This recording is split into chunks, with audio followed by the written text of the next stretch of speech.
Le colloque international sur les mécanismes de lutte contre les discours de haine a baissé le rideau hier ici en N'Djamena. Ce rendez-vous qui coïncide avec le 30e anniversaire de la Hama a réuni 150 participants venus de plusieurs pays avec en fil conducteur les discours de haine dans les médias et les plateformes numériques. L'issue des travaux est marquée par d'importantes résolutions. Et pour tout comprendre sur ces colloques, nous avons invité sur ces plateaux la présidente de la Haute Autorité des médias et de l'audiovisuel Hama, Halimé Assadi Ali. Bonsoir, Madame la Présidente. Bonsoir. J'espère que vous allez bien. Oui, ça va. Vous sortez d'un colloque qui a regroupé plusieurs acteurs venus de différents pays, ici en N'Djamena, pour parler des discours de haine dans les médias et les plateformes numériques. Dites-nous d'abord pourquoi avoir choisi ces thèmes. Merci beaucoup. Le choix de la thématique entre en fait dans le cadre de la mise en œuvre d'un plan d'action biennal qui a été adopté par le RIARC et qui va de la période de 2024 à 2026. Et un certain nombre d'actions ont été prévues dans ce plan d'action, notamment l'organisation des colloques sur des thématiques allant de la régulation des médias en période électorale, la régulation face aux défis de développement des plateformes numériques et de l'intelligence artificielle, la lutte contre les mécanismes de lutte contre les discours de haine, qui est le thème de notre colloque. Donc, l'organisation de ce colloque entre donc dans la mise en œuvre du plan d'action biennal du RIER et le choix du thème fait également partie de ce choix-là. Maintenant, quel bilan tirez-vous de ces colloques après 3 jours de travaux, bien évidemment? Je pense que s'il y a un bilan à tirer, je pense que cette rencontre aura eu le mérite d'avoir permis qu'on puisse déjà mettre cette problématique-là sur la table et d'être unanime ensemble que la question du discours de haine est aujourd'hui une problématique sociétale qui n'épargne personne. Et en tant que régulateur, notre champ de régulation actuel se limite aux médias. Je crois que dans l'espace RIARC, on n'a que la Côte d'Ivoire et le Burkina dont le champ de régulation a commencé à prendre en compte les communications diffusées via des plateformes numériques. Donc, cette rencontre nous a permis de découvrir que la technologie a évolué et que les médias classiques aujourd'hui véhiculent moins le discours de haine que les plateformes numériques ou les réseaux sociaux. Donc, la conclusion à laquelle on est arrivé, c'est que c'est un problème sociétal qui est là. Les médias sont encadrés par un certain nombre de textes, les codes d'éthique et de déontologie, mais aussi les lois sur la communication. Mais les plateformes numériques échappent à notre régulation. Donc, on a voulu aller dans une régulation qui puisse pas que être au service du contrôle, mais également dans la prévention et la pédagogie. Donc, engager tout le monde pour qu'on puisse avoir de la formation, de l'information, la vulgarisation des textes et ensuite la régulation pour que tous les acteurs puissent à un niveau donné intervenir et faire diminuer dans un premier temps la diffusion des discours de haine et à terme éradiquer. Est-ce qu'il faut renforcer le cadre juridique, les sanctions face à la montée des discours de haine? Forcément, le cadre juridique doit être revu parce que pour la plupart de nos pays, ce sont des textes qui ont été élaborés dans un autre contexte.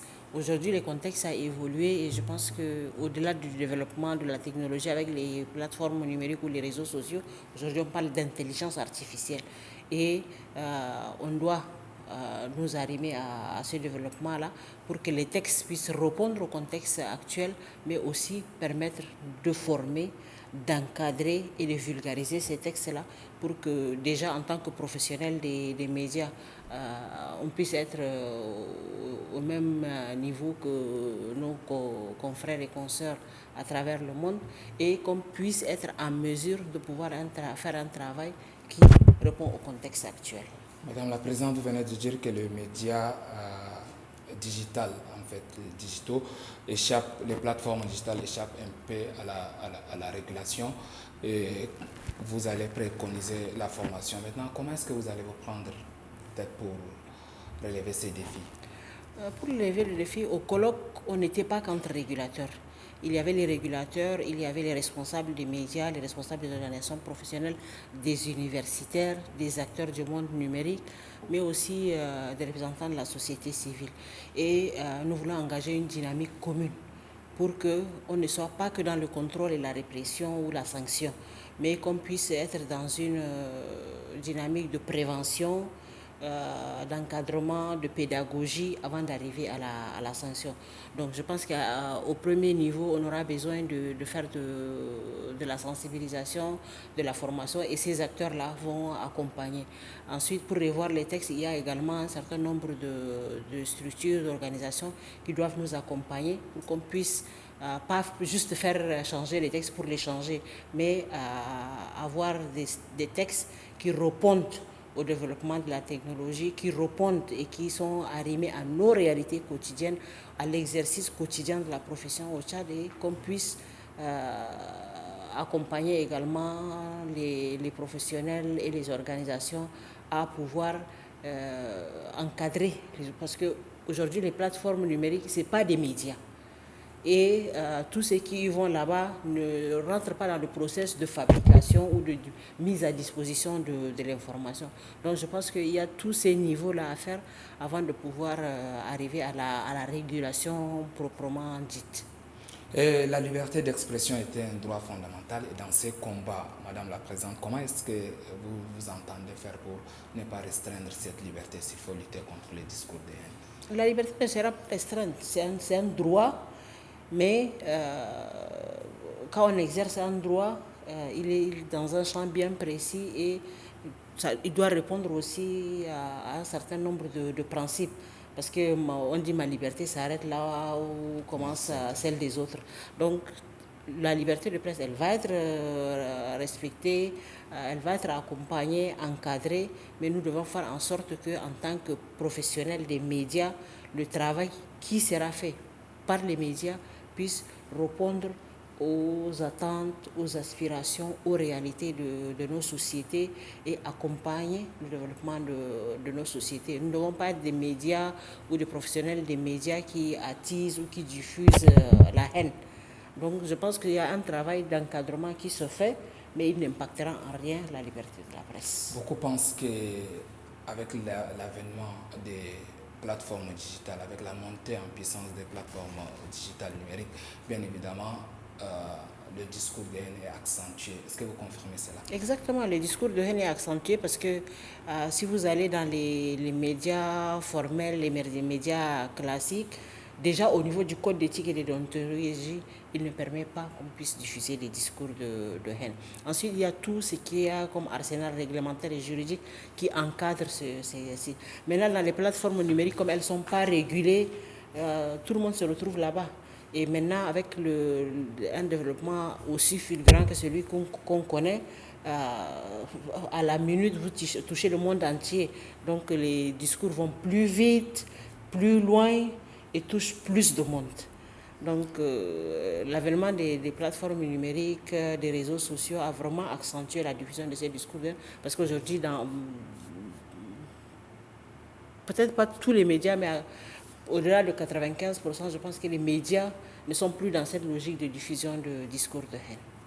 Comment est-ce que la Hama peut-être entend se prendre pour continuer à remplir sa mission face à l'ère du numérique? Comme je l'ai dit, on doit nous adapter. On doit nous adapter, la régulation doit s'adapter, faire évoluer les textes, les vulgariser, les faire respecter, accompagner les professionnels pour la formation pour qu'ils soient à jour de la technologie, faire un accompagnement pédagogique et ensuite réguler. La Hama a 30 ans, Madame la Présidente, et ces colloques coïncident avec l'anniversaire. Dites-nous, en 3 décennies, est-ce que l'institution que vous dirigez est fière du chemin parcouru en termes de bilan? C'est vrai, 30 ans, c'est beaucoup, mais c'est aussi très peu.